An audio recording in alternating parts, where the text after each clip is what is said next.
మొన్నే ADR report వచ్చింది. Chandrababu Naidu గారట richest CM అంట.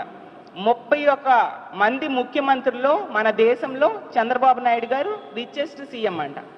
రిచెస్ట్ సీఎం మాట ఏంటో కానీ వర్స్ట్ పాలన ఈ ఆంధ్రప్రదేశ్ రాష్ట్రంలో చంద్రబాబు నాయుడు గారు ముఖ్యమంత్రి అయ్యాక ప్రజలకి చూపించడం మనందరము చూసాం. అలాగే చంద్రబాబు నాయుడు గారు ఒక పెద్ద స్టేట్మెంట్ ఇచ్చారు నిన్న. ఏంటి, హామీలన్నీ చక్కగా అమలు చేసేసాను, సూపర్ 6 హామీలు సూపర్ సక్సెస్ అయ్యాయి అని చెప్తూ ఉన్నారు. దానికట పెన్షన్ పథకం చాలా సక్సెస్ఫుల్గా అమలు చేశాము. నేను సవాల్ చేస్తున్నాను ప్రతిపక్షాల వాళ్ళకి, అసలు ఇంత బాగా పెన్షన్ 4000 ఇచ్చి అమలు చేసే వాళ్ళు ఎవరైనా ఉన్నారా అనేసి అంటూ సవాల్ విసిరారు. చంద్రబాబు నాయుడు గారికి చెప్తున్నాను, మీ సవాల్ మేము స్వీకరిస్తున్నాం. మీ మహిళా అధ్యక్షురాలను పిలవండి, నేను కూడా ఒక మహిళా అధ్యక్షురాలుగా వస్తాను. మీరు సూపర్ 6లో ఏ హామీలు అమలు చేశారో చెప్పమనండి, మీరు ఏ విధంగా మోసం చేశారో మేము చెప్తాము. ఎంత ఘోరమైన పరిస్థితి అంటే ఈ పెన్షన్ అనే పథకం సూపర్ 6లో ఉందా లేదా కూడా చంద్రబాబు నాయుడు గారు మర్చిపోయారు. గత టైం అంటే 2014 నుంచి 19 మధ్య చంద్రబాబు నాయుడు గారు ముఖ్యమంత్రిగా ఉండేప్పుడు మేనిఫెస్టోని వెబ్సైట్లోంచి తీసేస్తే ఇప్పుడు మేనిఫెస్టోని మెమరీలోంచే చంద్రబాబు నాయుడు గారు తీసేసిన పరిస్థితి క్లియర్గా అర్థమవుతుంది. అంటే సూపర్ 6లో ఏమున్నాయి, తన మేనిఫెస్టోలో ఏం పెట్టారు అనేది కూడా చంద్రబాబు నాయుడు గారు మర్చిపోయి ఇలాంటి సవాళ్ళు ప్రతిపక్షాలకి విసురుతూ ఉండడం నిజంగా సిగ్గుచేటు. అలాగే చంద్రబాబు నాయుడు గారు మీరు హామీలు ఇవ్వడంలో హిట్ అయ్యారు తప్ప వాటిని అమలు చేయడంలో అట్టర్ ఫ్లాప్ అయ్యారని తెలియజేస్తూ ఉన్నాను. అలాగే మహిళలకు ఇచ్చిన ఏ హామీ నెరవేర్చలేదు సరికదా, ఈ రాష్ట్ర ప్రజలందరూ మీ మోసానికి దగాకి బలైపోయిన పరిస్థితి క్లియర్గా కనిపిస్తూ ఉంది.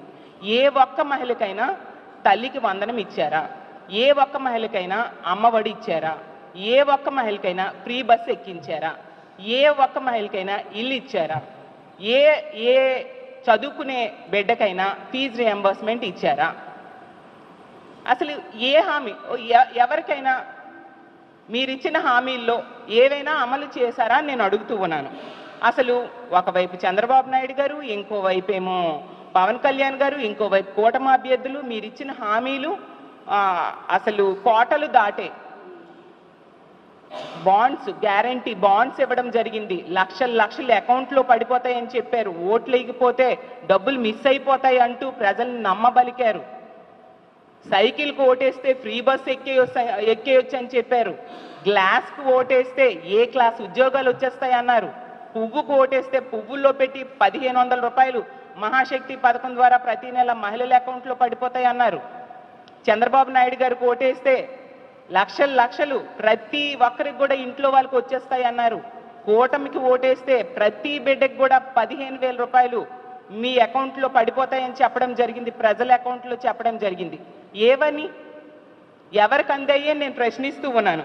అసలు ఎలాంటి ప్రచారం చేశారంటే, ఒక టీవీలో చూస్తే వీళ్ళ ప్రచారమే, పేపర్లో చూస్తే వీళ్ళు చేసిన ప్రచారమే, ఫేస్బుక్, ఇన్స్టాగ్రామ్, ఈవెన్ సినిమా థియేటర్లు ప్రతి దగ్గర కూడా ప్రచారంలో ఊదరగొట్టారు.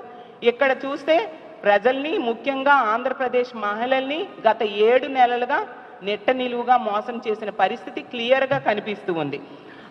రామానాయుడు గారు లాంటి వాళ్ళు ప్రతి ఒక్కరు కూడా మాట్లాడితే ప్రచారానికి వెళ్ళి నీకు 15,000, నీకు 15,000, నీకు 15,000 అంటూ, అలాగే నీకు 18,000, నీకు 18,000, నీకు 18,000 అంటూ, రైతులకేమో నీకు 20,000, నీకు 20,000 అంటూ ఎన్ని రకాలుగా ప్రజల్ని మభ్యపెట్టారో ఈ ఆంధ్ర రాష్ట్ర ప్రజలందరూ చూశారు.